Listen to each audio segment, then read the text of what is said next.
Hi, I'm Jim Gordon. And I'm Lita Leapins. And welcome to another edition of Our City Tonight. We've got a very exciting and kind of international show coming up, right, Jim? That's right. We're heading to France right after you watch this.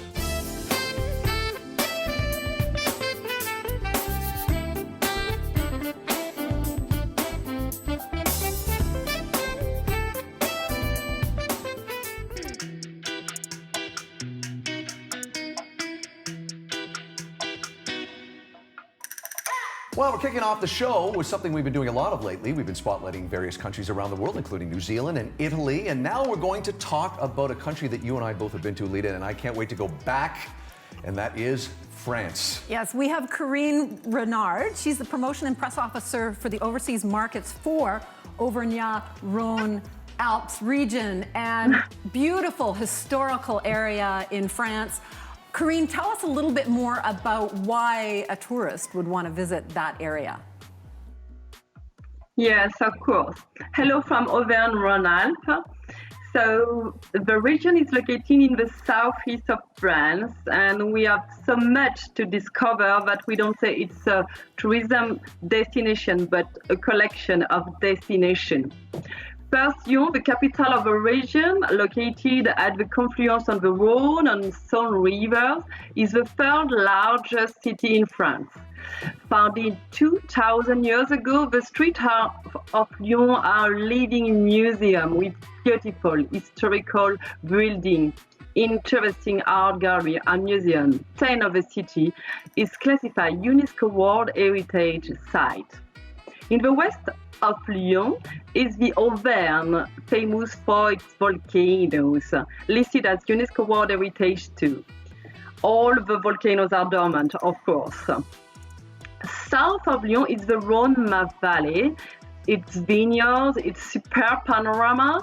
On the other side of the Rhône, two major touristic destinations, the Drôme, with its charming village, lavender fields, and on the other side, the Ardèche, with its famous gorges, its village of character, and its medieval castle. In the east is the French Alps, with its Europe's highest point, the Mont Blanc. Auvergne-Rhône-Alpes is the first European region for skiing, with more than 170 ski resorts. Probably you know some of them, such as Courchevel, Megève, Méribel, Val d'Isère. And we are proud to have the Free Valley, which is the largest ski area in the world with 600 kilometers of slope. Corinne, you mentioned Lyon, a city I've never been to, but it's certainly on my list in France. It is the gastronomical capital of your country. I didn't realize that. So between that and great wine tasting that you've got in this country, give our viewers a few more details on what they can experience. Yes, Lyon is considered as the French capital of gastronomy. It has always been an attractive place for chefs to settle and develop their skill. It started a long time ago with the mother of Lyon, in France, Mère Lyonnaise. It's the first famous female chef. Originally cooks for influential bourgeois families, they set up in business in their own in the early 20th century. The world-renowned Lyon chef Paul Bocuse began his career in one of the kitchens of Lyon mothers. Today, Lyon has more than 4,000 restaurants, with 19 with Michelin stars. The most typical are the traditional bouchons, which only exist in Lyon and where we serve traditional Lyonnaise cuisine, such as sausages, pie kernels, or tart pralines, praline pie.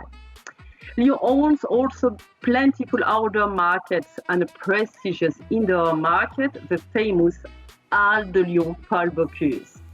At least, Lyon is the gateway of three large wine growing areas: Beaujolais wine in the north of Lyon, Côte-du-Rhône in the south, and Savoie wine in the French Alps. And Corinne, we are going to visit those wines coming up in the show with some special guests from France. And we can't wait to find out a lot more about those particular wines. Yes, thanks for joining us, Corinne. Thanks a lot, and see you soon in Auvergne-Rhône-Alpes region. We can't wait.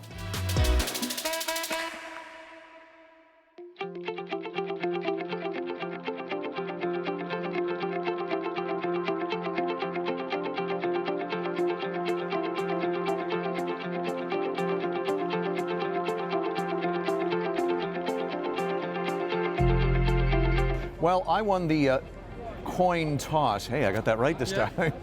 Against Lita. We're right in the middle of Yaletown. It's a beautiful evening, and I'm sitting with Annette O'Shea. She's the executive director of the Yaletown Business Improvement Association, I should say. And I want you to tell our viewers, A, what we're doing and what you've got set up for me, because it just started on August 21st. It's running for a month. What is it? We've launched the biggest outdoor dining festival that Vancouver's ever done. We've never even done one in the summer. It's called Dine Outside, and it's a festival. It's focusing on picnics, takeaway, really getting outside and enjoying all the parks and all the beautiful spaces we have in Vancouver. Free, brand new patios like this on Helmkin Street. We have more than 30 restaurants in Yaletown and 160 restaurants citywide, putting out their very, very best for everybody. And we've got lots of information at dineoutside.ca, yaletown.info.com. Let's talk a bit about what people can expect. You and I are both discussing our love of happy hours. Restaurants are really picking up their game, and that's great to see because we have been through one of the toughest things anybody has ever seen. On the plus side, it gave the chefs some time to get really creative. And every time we talk to restaurants about how do you feel about creating a new menu for a limited time period, the restaurants are always like, let's do it, let's bring it. So we've got restaurants like TacoFino, Earl's, Bricks and Mortar, Minami, all stepping up with specials that they've never done before and designing it so that you could take it outside, enjoy some time outside, and get out of your apartment. That's a big thing. It's been a stressful time for everybody. It goes without saying, but also that you were saying you're tired of your cooking. I don't know how to cook well, so I'm tired of that. But also getting outside, because we don't have this weather very often throughout the year. So I'm glad that the city has moved forward with letting things like this happen. This is so important for people's harmony and their psyche and all that, and right? it's fun. We've It's even fun. got, I mean, even some of the restaurants are going to supply dog cookies so that your whole pet family can go with you on a picnic because you don't want them eating the chicken. Yeah, of course. Right? I think it's a really fun, creative time, and you know, it's one of the unexpected parts about the time we're in right now is even the people we're working with at City, everyone's saying, yes, what do you need? Yeah. And when I say I need to shut a street and put tables and chairs out and free picnic areas, everyone says yes. It's great. I really hope, fingers crossed, that this is the beginning of something that continues and gets bigger once we get back to some sort of level of normalcy. Okay, you've got 3 places set up. I'm looking forward to filming there, meeting some new people, but of course eating a lot of food, so I've got to get moving. Yeah. Annette O'Shea is the executive director of the Yaletown Business Improvement Association. More information again, dineoutside.ca and yaletown.info.com. This runs until September 21st. Check it out. Support local. I'm going to go eat now. Go eat. Cheers. Cheers.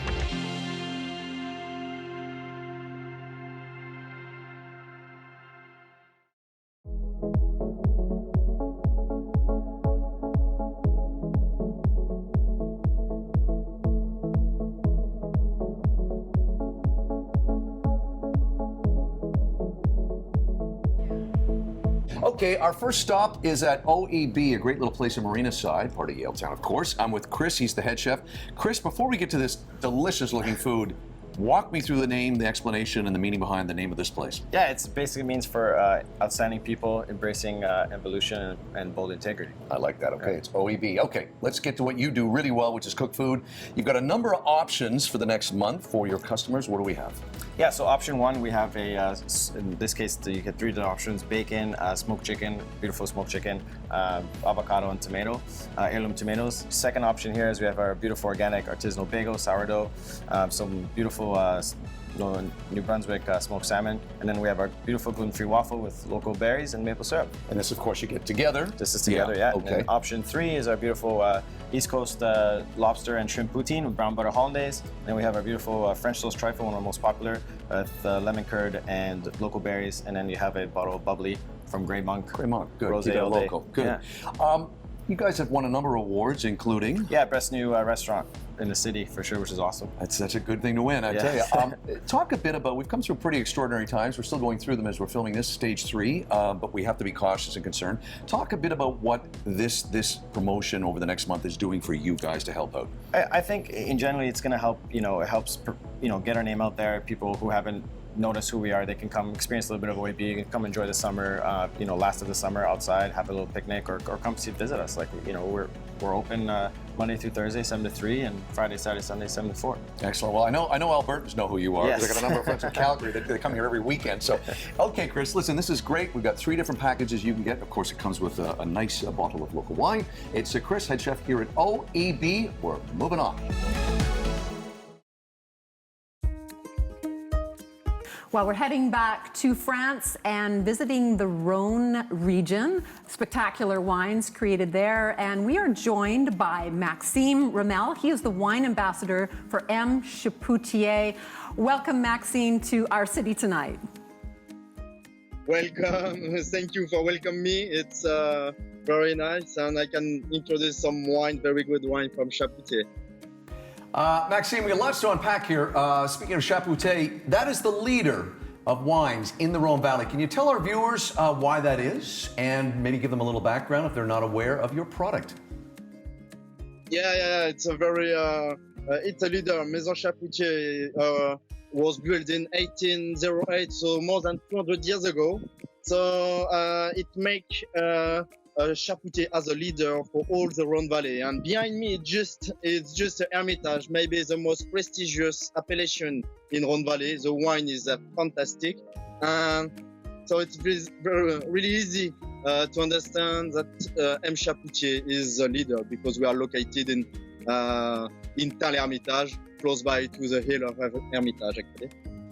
And Maxime, can you let our viewers know a little bit of a difference between Hermitage and Gros Hermitage, if I said that correctly?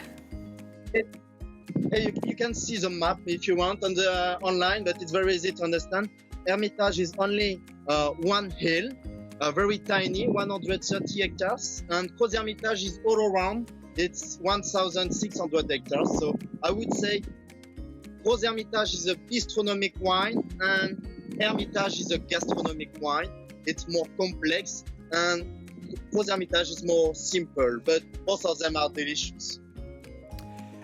Maxime, can you talk about, I know a lot of the wine people we have been speaking with over the last few years talk a lot about biodynamic and organic farming. Can you talk a bit about that in your region?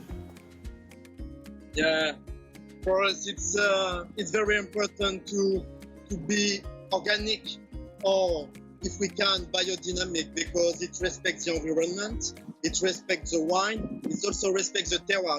Our ancestor gave us a soul, a very clean soul. We maintain vineyards since 2000 years now in Rhone Valley, so it's like an heritage. So we want to give the best land we can to the next winemaker. So to be organic or biodynamic, it's just normal for us. Maxime, we always love to have some guidance on what would you pair food-wise with Hermitage and Gros Hermitage, if you can wrap up with that last bit of information.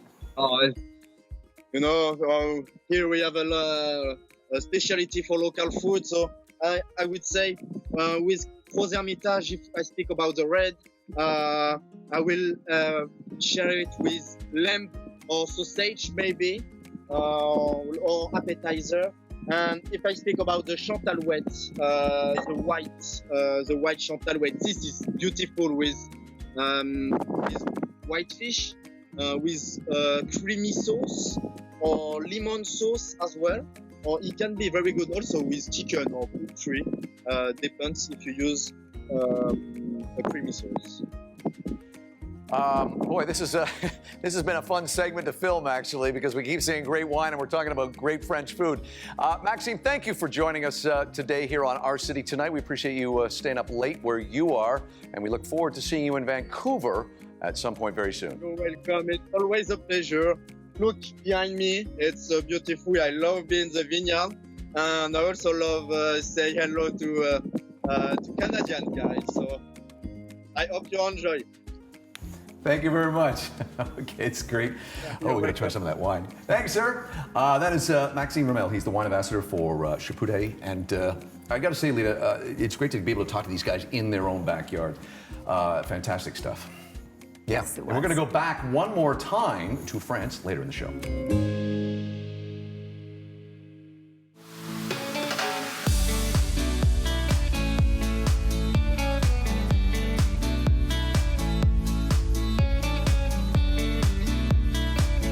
Well, we have gone from Marina side over to mainland in a great spot that I enjoy coming to. It's Banter Room. I'm here with Chef Mike and the GM, Miguel. Guys, thank you for welcoming us here. Thank you. Thank you. You're quite welcome. Okay, Mike, I'm going to start with you. Talk about the options that diners will have over the next month. It looks like a great selection. Let's start with appetizers. Perfect. So we're doing a 3-course, $45 menu. We'll start with the appetizers. We got a house-made pork gyoza done with ginger, cilantro, soy. Crispy tiger prawns, local tiger prawns. A hummus, house-made hummus with pita, vegetables. And then we go into the mains. We've got a spicy glazed pork chop, a sockeye salmon, and a local chicken breast done in a spicy andouille sauce. And then dessert. Wow. Yeah, looking good. You go on. Perfect. We've got a salted chocolate caramel cake, and house-made donuts with a Nutella dip, and then a New York-style cheesecake done with strawberries and mint. All looks delicious. Great selection.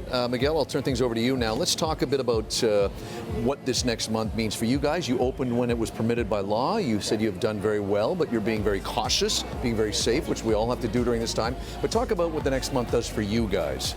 Like we said, we'll talk about local businesses during these tough times, and people are kind of stuck on that couch at home, kind of scared to come out. There's an opportunity to really showcase the local restaurants around it, try some of our new food, and just get back out there and try to be back to the normal a little bit, and doing whatever safety cautions that we can for them coming into the business. We should say you guys have your masks on right now. It's great. I want to add too, you've got just a killer patio, but I'm looking around the room right now, and we're in the dinner hour right now when we're filming, and that is, you guys are busy, but I can see where you've notched out space where you can't have people sit because you want to be safe. Correct. We follow the WorkSafe BC protocols to keep everybody in that social distancing side.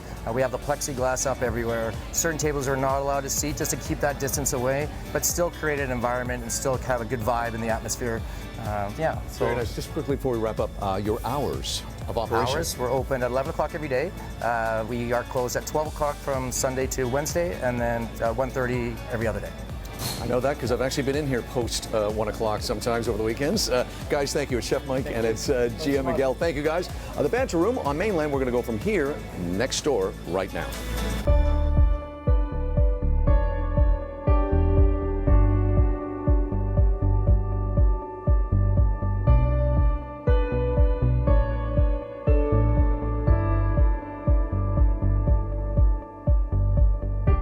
Well, I literally walked out of Banter Room about 10 feet to next door, and it's TacoFino, and I'm here outside on a lovely patio with Megan, who's the front of house manager.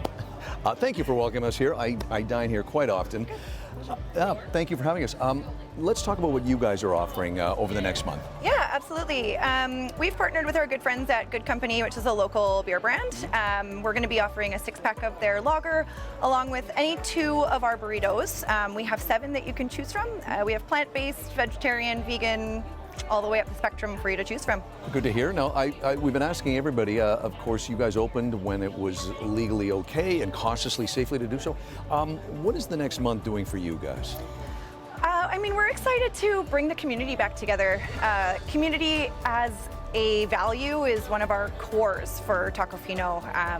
Throughout all of our locations, we try to give back to the communities that we're involved in. And I think that through COVID and recovering from COVID, it's really important for us to be able to give back to our neighbors and come together and unify communities together. And I think that that's what this opportunity kind of instills.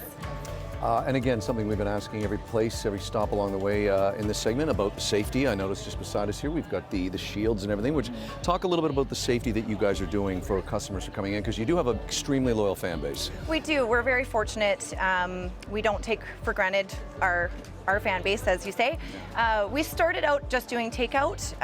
We had to set up outside, and then when we felt a little bit more comfortable and that our customers were ready as well, we prepared the inside. So we have our tables appropriately spaced apart. We measure them every day. We have markings on the floor to maintain distance between guests while they're waiting. We sanitize all of our surfaces between guests.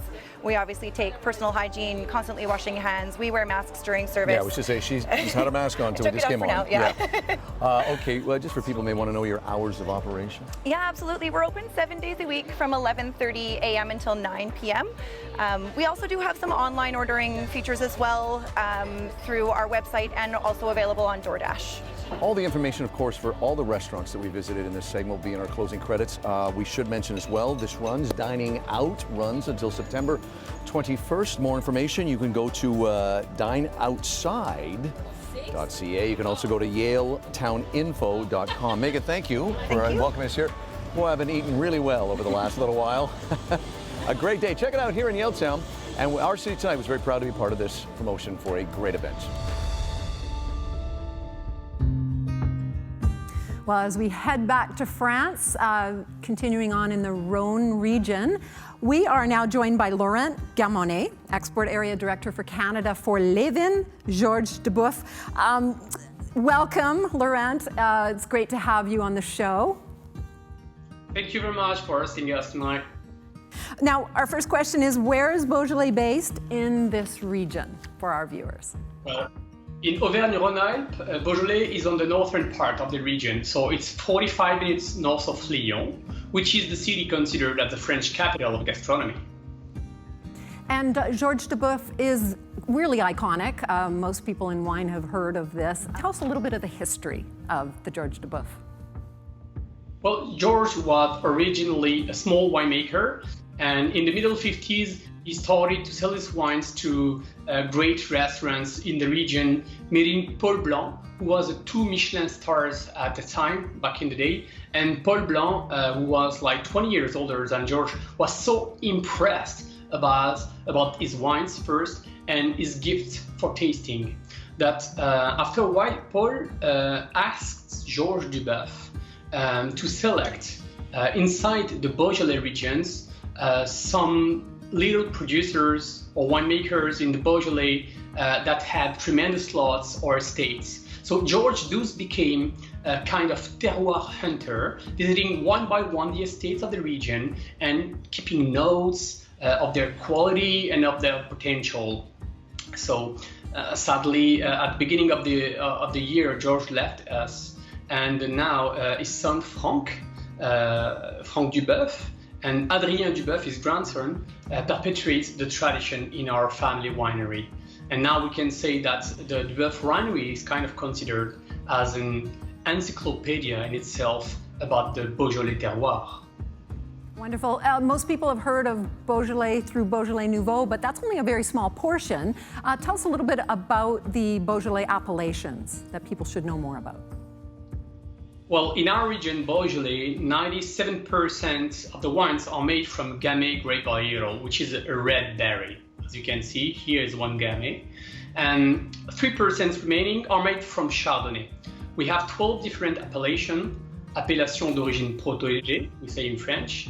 And the first one being Beaujolais, which is in the southwest part of the region with sandy soils, and a particular place called Les Pierres Dorées, the golden stones. And then we got a second appellation, which is called Beaujolais Village. Beaujolais Village is mainly situated at the bottom of the Beaujolais Mountains, so on the west side of the regions. And those are 37 villages that has the right to have this appellation. And then the 10 crus of the Beaujolais, so the 10 remaining appellations are 10 different crus. Those are very small appellations like Brouilly, Morgon, Moulin à Vent, or Fleury. And people often think that those beautiful wines are from Burgundy because they are so fine and elegant, but they are in fact pure products of the Beaujolais region and made 100% from Gamay. So Beaujolais in itself, that region is definitely worth visiting. What facilities do you have available with the Georges Duboeuf winery and region? Well, actually, Georges Duboeuf and his son Franck, who is now the CEO of the winery, were pioneers back in the day in the œnotourism in France, creating in 1993 a museum called the Duboeuf Hamlet, dedicated to the wine history in the region. and all the wine production processes. So it's one of the most comprehensive and educative place for one who wants to learn about wine, say some experts. And it's a really interesting place. From 7 years old till the end of your life, you're gonna go there and learn about something. It's very educative. You can visit the museum, eat for cheap in wonderful and typical places nearby. And or inside the museum as well, you get a restaurant called the Restaurant of the Hamlets, and stay in beautiful countryside hotels like castles, beautiful holiday hotels. And you can even visit the winery within a day, staying in Lyon, because it's only a 45 minutes drive again. Wonderful. Well, thank you, Laurent. We were joined by Laurent Gamenet, Export Area Director for Canada for Levin, Georges Duboeuf, this very historic and iconic winery. Thank you for joining us, and we're very excited to visit you when the time is right to do so. Thank you. Bye-bye. Cheers. Well, we are back here at Hubcast Studios, and it's time to say goodbye. That's right. Don't forget to check us out past episodes on our YouTube channel, Our City Tonight. You can also check us out on Facebook, Twitter, and Instagram. I'm Jim Gordon. And I'm Lita Liepens. We'll see you on the next edition of Our City Tonight. The Inside Real Estate segment is always brought to you by the Ballard 360 team from RE/MAX Masters Realty. Mark and Kaylee bring sage wisdom and youthful energy to all their customers' real estate needs. This segment of Live Debt Free was brought to you by Debtco.ca, helping Canadians get out of debt based on ability. Outdoor wear for Jim and Lita provided by Helly Hansen, alive since 1877. Youngblood Mineral Cosmetics provided by Soluzione Spa Products.